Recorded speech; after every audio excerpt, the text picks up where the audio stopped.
गणपते नमः। ओम नमः शिवाय। मेरे YouTube चैनल देखने वाले दर्शकों को सभी को मेरा प्यार भरा नमस्कार।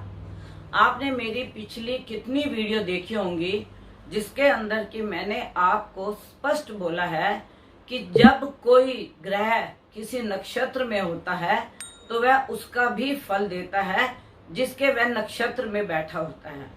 तो आज हमारे पास काल पुरुष की कुंडली के अंदर प्रत्यक्ष ये दिखाई दे रहा है कि 20 तारीख को राहु जो है केतु के नक्षत्र अश्विनी में प्रवेश कर रहा है और जो केतु है वह हमारा स्वाति नक्षत्र राहु के नक्षत्र में प्रवेश कर रहा है। बाकी गोचर से मैंने आपको सारे ग्रहों का बता दिया है कि 2 नंबर में मंगल है, 7 नंबर में केतु है, 10 नंबर में बुध है, 11 में सूर्य, चंद्रमा, शनि और 12वें घर में बृहस्पति और शुक्र। यह हमारे ग्रहों की स्थिति है आज की। तो अश्विनी नक्षत्र जो होता है वह युवा युवा होता है और आयुर्वेदिक दवाइयों का इसके अंदर हम आयुर्वेदिक दवाइयों का भी इस्तेमाल या उससे क्या हमारे को प्रभाव मिलता है यह केतु नक्षत्र से हमें पता लगता है। और जो भी बच्चे 20 फरवरी के बाद जन्म लेंगे, अब उस समय हम होंगे या नहीं होंगे उसकी मैं आपको नहीं बता सकती, लेकिन यह आप लोगों को प्रमाण के लिए बता रही हूं कि केतु नक्षत्र जो है वह हमेशा युवा रहता है, यंग रहता है। उसके ऊपर बुढ़ापा देर से झलकता है क्योंकि अश्विनी नक्षत्र का मतलब युवा ग्रह है। मंगल का नक्षत्र, मंगल इसका मालिक है क्योंकि केतु जो है वही कार्य करता है जो मंगल कार्य करता है। तो इसके हिसाब से मैं आपको बताऊंगी कि राहु जो है इस समय केतु नक्षत्र के अंदर अश्विनी में, और अश्विनी जो है मंगल वाला कार्य करता है और राहु भी अब वही कार्य करेगा जो मंगल करेगा। अब आपको इससे यह स्पष्ट मतलब दिखाई देगा कि जो ये ग्रह हैं, हमारी ग्रहों की जो स्थिति है राहु की, क्योंकि राहु है बहुत छलिया और वह केतु के नक्षत्र में जिसका कि सर नहीं है, कुछ भी सोच समझ के नहीं करता। उसके जो दिमाग में आता है, जिस युति में उसका दिमाग काम करता है वह उसी तरीके से करता है क्योंकि उसका सर नहीं होता, सर होता है राहु के पास। तो अब जो राहु है वह केतु के नक्षत्र में आया है और केतु जो है मंगल की तरह कार्य करेगा और मंगल की तरह कार्य करने के ऊपर जो घटनाएं घटित होंगी उसके बारे में मैं आपको बताऊंगी। इसमें भूकंप की आने की बहुत अधिक संभावनाएं हैं। जैसे भारत में भी आएंगे भूकंप, हिमाचल में भी आएंगे, चीन में भी आएंगे, पाकिस्तान में भी आएंगे, और कहां पे अधिक भूकंप होंगे वह उसका मैं आपको एक उदाहरण बताऊंगी कि इसका जो स्थान निश्चित किया गया है, हिमाचल इसका एक स्थान निश्चित किया गया है जहां से भूकंप की रेशिस काफी बढ़ेंगी।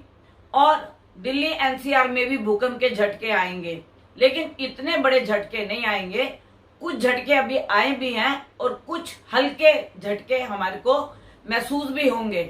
लेकिन जब भी यह भूकंप आने की संभावना होती है तो अमावस और पूर्णिमा के नजदीक इसकी संभावना अधिक होती है।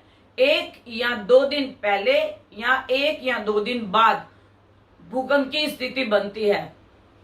अभी आपने देखा भूकंप आया तुर्की में, तो आपने क्या देखा, 6 तारीख को भूकंप आया और 5 की पूर्णिमा थी, 5 तारीख की पूर्णिमा थी, तो 6 को भूकंप आया तो वो 1 दिन पहले भी आ सकता था, 1 दिन बाद भी।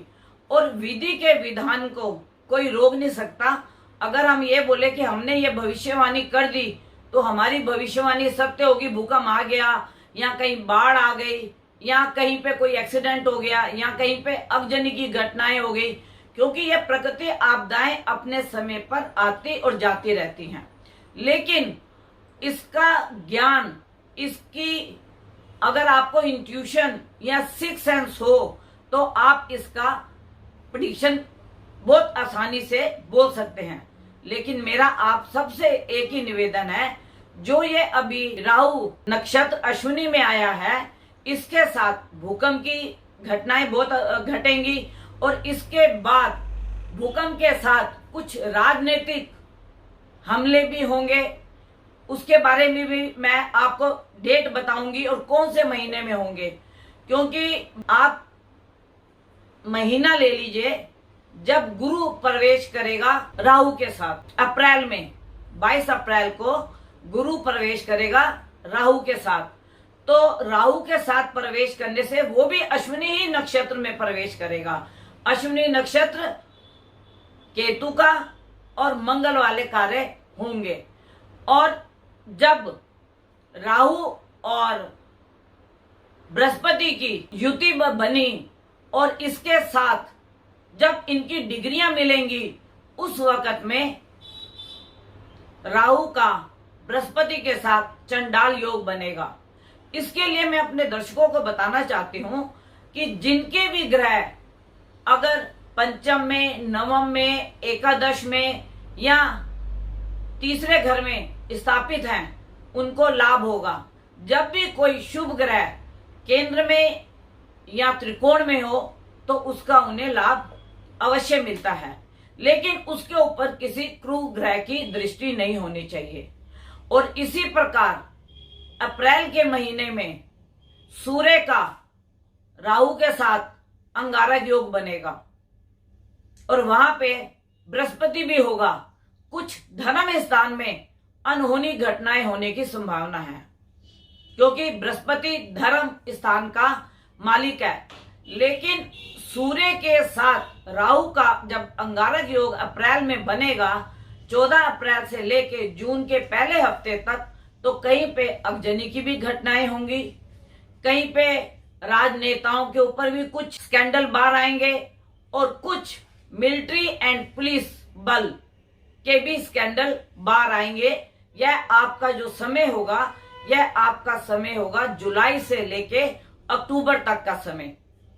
उसी वक्त में गुरु चंडाल योग भी बनेगा और ग्रहों की स्थिति भी यही बता रही है कि उस वक्त में कुछ ऐसे स्कैंडल हमारे, चाहे मंत्री हो, चाहे नेता हो या पुलिस बल हो, किसी भी तरह का उनका स्कैंडल बाहर आ सकता है और उसमें काफी हाहाकार मच सकता है, क्योंकि राहु बहुत छलिया है और बड़े छुपे हुए वह कार्य करता है।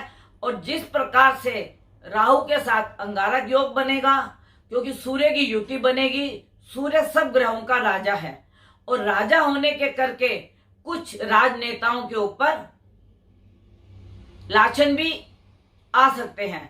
तो इसलिए मैं ये जो कुंडली बना रही हूं, या मैंने जो ये कुंडली आपके सामने रखी है, इसके अंदर मैंने आपको ग्रह नक्षत्र का सबसे बड़ा उदाहरण दिया है कि राहु जो है अश्विनी नक्षत्र केतु के नक्षत्र में है और केतु जो है मंगल सेनापति का काम करता है।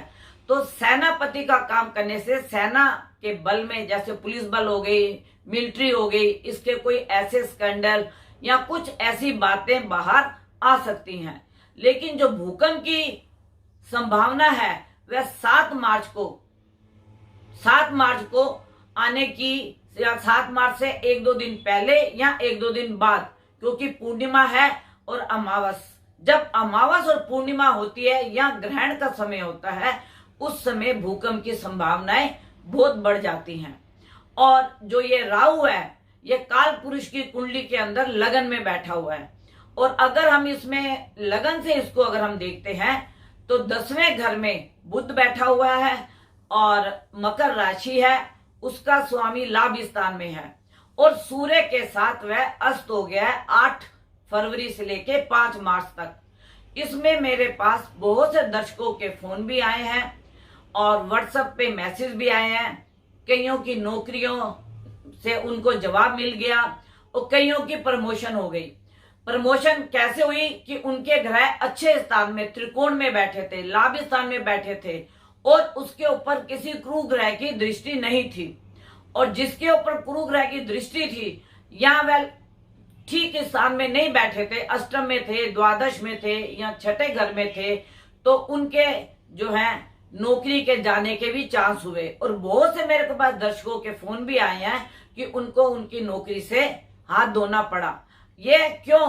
क्योंकि एक तो सूर्य जैसे ही उसने शनि को अस्त किया, तो बहुत से लोगों के जिनके शनि जन्म से भी अस्त थे और अभी गोचर से भी अस्त हो गए, तो उनको इस घटना का सामना करना पड़ा। और कईयों की प्रमोशन हुई, और प्रमोशन भी हुई तो उन्होंने सोचा भी नहीं था, उससे बढ़ के उनकी प्रमोशन हुई। और अगर मेरे से कोई संपर्क करना चाहता है तो वह 11 बजे से लेके 4 बजे के बीच में मेरे से कुंडली का संपर्क कर सकता है। और मेरा फोन नंबर है 9810930691 9999 4 बार 99338366। और जो भी मेरे से कांटेक्ट करना चाहे इस समय में आप मेरे से कांटेक्ट कर सकते हो। आप और आपका परिवार सुखी रहे, संपन्न रहे, आप बड़ों का आशीर्वाद लें, अपने माता पिता की सेवा करें। यह भी एक धर्म होता है, माता पिता भी हमारे गुरु के समान होते हैं, हमें उनका भी आशीर्वाद लेते रहना चाहिए। और बाकी मैं आपसे अगली वीडियो में जो बताऊंगी कि हमें ब्रह्म मुहूर्त में उठ के क्या करना चाहिए और ब्रह्म मुहूर्त में हमें कौन जगाता है, इस चीज के बारे में मेरी जो अगली वीडियो होगी वह इन्हीं बातों पे होगी। और दान धर्म करने से हमारे को क्या लाभ होते हैं उसके बारे में भी मैं आपको बताऊंगी। और हमें दान धर्म कैसा करना चाहिए, किसको करना चाहिए, इसके बारे में मैं आपको अगली कुंडली में बताऊंगी। जो भी मेरी अगली YouTube बनेगी उसमें मैं आपको बताऊंगी। आप और आपका परिवार